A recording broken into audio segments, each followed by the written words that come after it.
Hey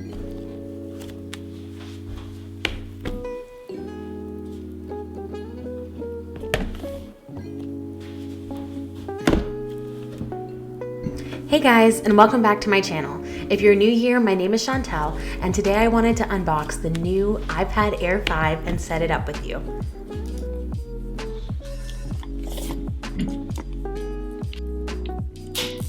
So the color I got is the new blue shade, which is called Marine Blue, and it's truly stunning in person, especially when you see it paired up with some of the accessories you can get to go along with it, like the Smart Folio case or the Magic Keyboard, and I'll show you those in a bit.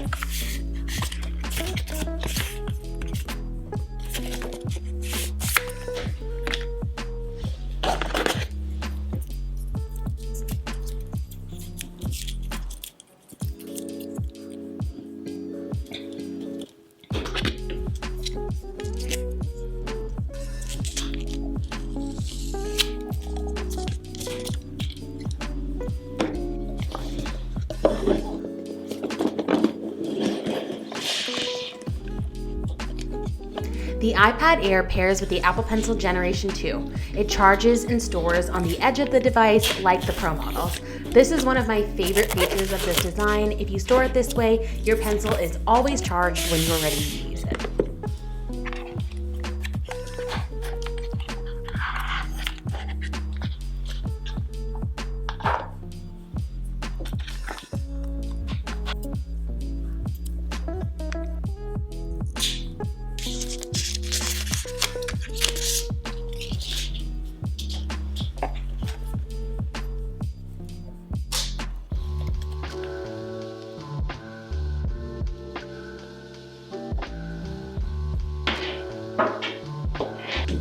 Before we get into the setup, I'm going to show you a couple of the accessories that go with this iPad. This is the Smart Folio in Marine Blue.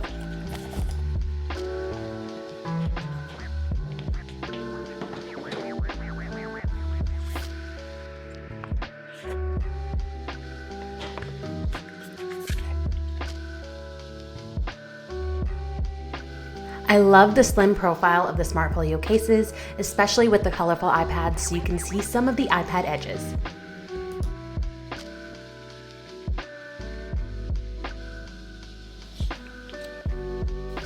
And now for the Magic Keyboard. This is one of my favorite things about iPad in general, especially if you're thinking about using an iPad as a laptop replacement. The Magic Keyboards give you that traditional laptop feel and use of a trackpad so many of us love to use in our day-to-day tasks.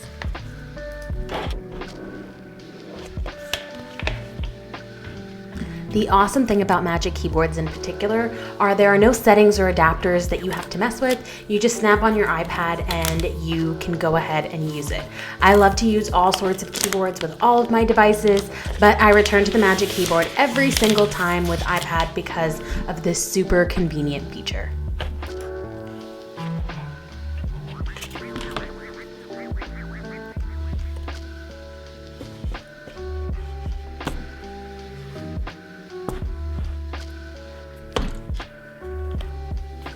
And do you see the color combo here? I really love the white accessories with the colorful iPads.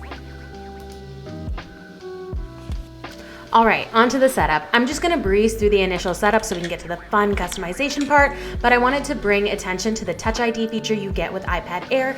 This is a feature you get with the Airs and the Minis. The Pros use Face ID, but to be honest, Touch ID is my favorite way to unlock devices, especially iPads. I think it's so convenient when you are using your iPad laying flat, which is how I usually use my iPad, so it's nice that that's included, and you can see that you can set up your fingerprint for how you hold your iPad both in the portrait and the landscape view.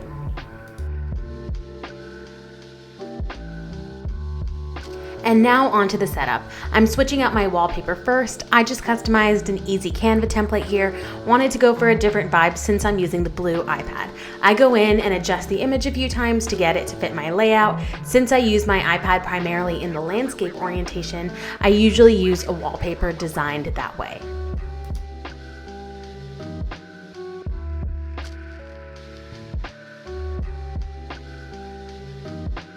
So you can see my bottom bar is blocking my words there. So I'm just gonna go ahead back into Canva and adjust the spacing until it works.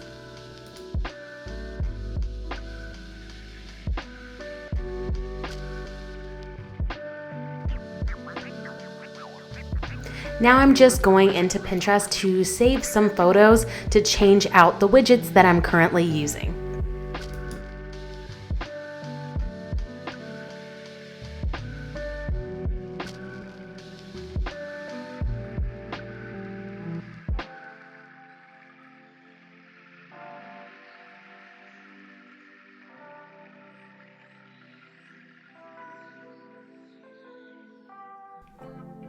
And once I have that done, I'll just go in and use the Widgetsmith app to customize my widgets. I already have a bit of a layout from my old iPad display, but you can really place these widgets and make them whatever you would like them to be inspiring to your workflow.